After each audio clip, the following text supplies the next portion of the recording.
हा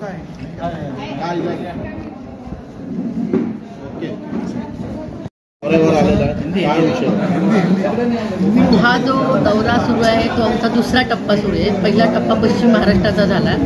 आता हा मराठवाडा आणि मग पुढं विदर्भात जाणार आहे.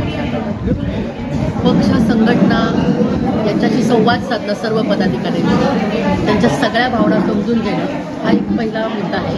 आणि दुसरा BJPच्या ह्या विकृत राजकारणाने जी समाजात तो जातीय तेढ निर्माण केला आहे, धार्मिक तेढ निर्माण केला आहे, याच्यासाठी सामाजिक संघटना असतील किंवा काही OBCच्या आणि भटक्या विमुक्तांच्या संघटना आहेत, त्यांना भेटणं, त्यांचे प्रश्न समजून घेणं आणि त्यांना त्यांचे प्रश्न समजून ते मार्गी कसे लावता येईल. कारण की आता आमची सत्ता येणारच आहे, ही काळ्या दगडावरची रेघ आहे. तर आम्हाला हे प्रश्नही समजून घ्यायचे आहेत. आणि हे जे आता BJPनी जे धार्मिक तेढ आणि सगळ्या जात धर्मामध्ये जे आता वातावरण करून टाकलेलं आहे, या संदर्भाने आमचा हा दौरा चालू आहे.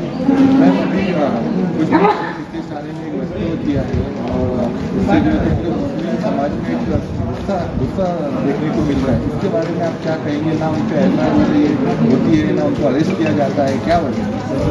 हे नितेश राणे असतील किंवा त्यांनी BJPनी हे त्यांना सोडलेले असं बोलायला. खरं तर पहिला प्रश्न आहे की महाराष्ट्रामध्ये आपल्याला हे जे वातावरण दिसतंय की इथं लॉ आणि ऑर्डर काहीच दिसत नाहीये. हे जे आत्ताचे आमचे जे गृहमंत्री आहेत ते काय करतायत, म्हणजे त्यांना काही FIR होत नाहीये, घरात घुसून मार, म्हणजे केवढी मोठी दादागिरी आहे इथं. किंवा तुम्ही परवा दिवशी जर बघितलं असेल की मालवणचा जिथं छत्रपती शिवाजी महाराजांचा जो किल्ला ढासळला गेला, तिथं कसली दादागिरी चालली होती. म्हणजे पोलीस बोलतायत आणि तिथं ते राणे अशा अंगावर जाऊन बोलतायत आणि याच्यावर फडणवीस काहीच करत नाहीये. या महाराष्ट्रातली जनता उघड्या डोळ्यांनी बघते हे सगळं. आणि हे जे बोलतात नाही 1.5 फुटा नितेश राणे की आम्ही घरात घुसून मारणार आहे, अरे हा महाराष्ट्र छत्रपती शिवाजी महाराजांचा महाराष्ट्र, फुले शाहू आंबेडकरांचा विचार घेऊन जाणारा हा महाराष्ट्र आहे. आणि त्यामुळे तुम्ही घरात घुसून जर मारत असाल तर येणाऱ्या इलेक्शनमध्ये ह्या महाराष्ट्रातली जनता त्यांना जागा दाखवून देणार. महिलांवर पण सुद्धा अत्याचार वाढलेले आहे महाराष्ट्रामध्ये, त्याच्यावर सुद्धा सरकार काहीच करत नाही. हे सरकार आपण त्याला म्हणजे मात्रच मी म्हणाले की एक तर ते अनैतिक सरकार आहे, असंवैधानिक सरकार आहे. त्यामुळे त्यांना कुठलेही विधी निषेध नाहीये. छोट्या मुलींच्यावर होणारे अत्याचार की म्हणजे बदलापूरची घटना गेली, तुम्ही सगळे पत्रकार आहात की बदलापूरची घटना घडल्यानंतर सलग घटना घडत आहेत, सलग. आणि हे इतके शांत बसलेले आहेत, त्यांना काही घेणं देणं नाही याचं. म्हणजे तुम्हाला त्यांना भीती नाही आहे कुणाला की मुलींवर अत्याचार होत आहेत. हा जो महाराष्ट्र आहे ना तो सावित्रीबाई फुलेंचा महाराष्ट्र आहे, माझा जिजाऊच आहे. आणि म्हणून एकीकडं तुम्ही काही बहिणीला ते माझी लाडकी बहीण म्हणता, माझी लाडकी बहीण म्हणता आणि माझी लाडकी बहीण म्हणताय आणि त्या महाराष्ट्रामध्ये तिची लेक सुरक्षित नाही. किती नाकर्तंय हे सरकार, हे लाडक्या बहिणींना माहिती आहे. यूपी और बिहार में जातिवाद काफ़ी देखने को आ रहा है सोशल मीडिया पर. अब उसी राह पे जो है तो महाराष्ट्र भी आ रहा है. मतलब हर दूसरे दिन जो है तो किसी की मॉब लिंचिंग हुई, जैसे भी ट्रेन में जो है तो एक 2 आदमी जो है तो कोई 10-12 लोग मिलकर जो है तो मारते तक पहुँचाते हैं. तो ऐसा क्या वजह है कि जो इलेक्शन अभी विधानसभा का जो आ रहा है ये इलेक्शन स्टंट बनाया जा रहा है?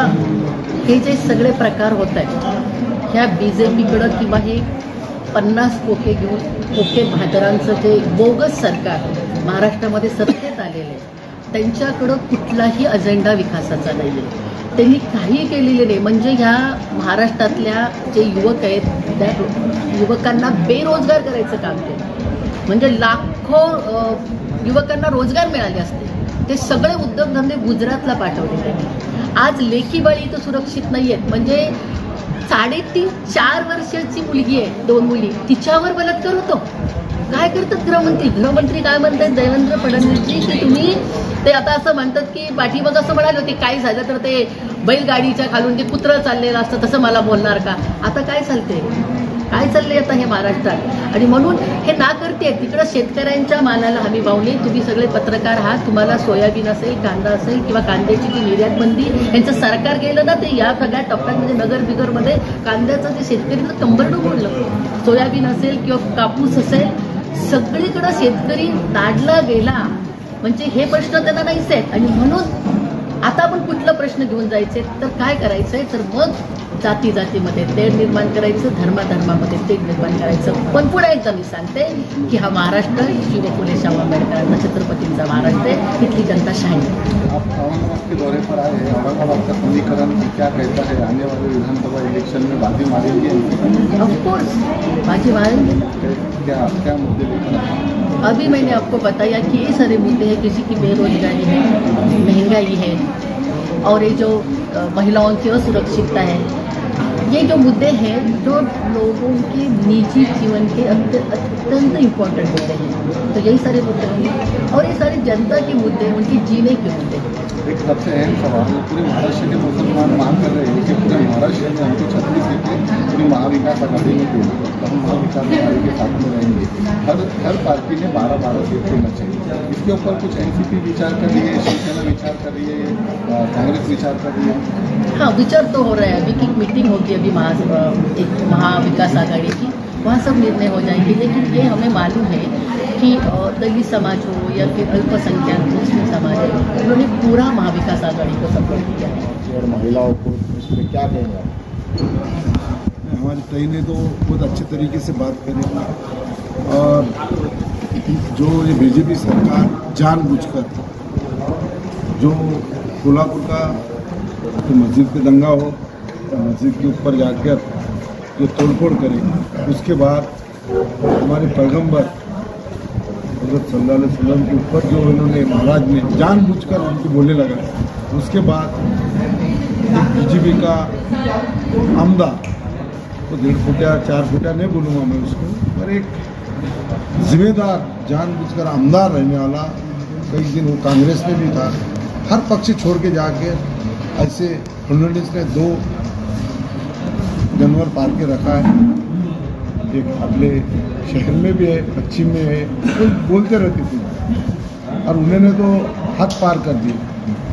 जो कल जो बोला उन्होंने नगर एक बोलने लगा रहे उसको एक ये जो समाज है, ये मुस्लिम समाज एक बहुत सहन करने वाला समाज है. हमारे पैगंबर ने रोज़ कचरा डालते थे भी तो हम उसको सहन करते थे. जो इतने पत्थरे मारे, खून गया, अल्लाह ताला ने उनको पहाड़ों में दबाने का भी बोल दिए थे. अगर अल्लाह के रसूल ने बोले कि नहीं, ये आने वाले वक्त ये समाज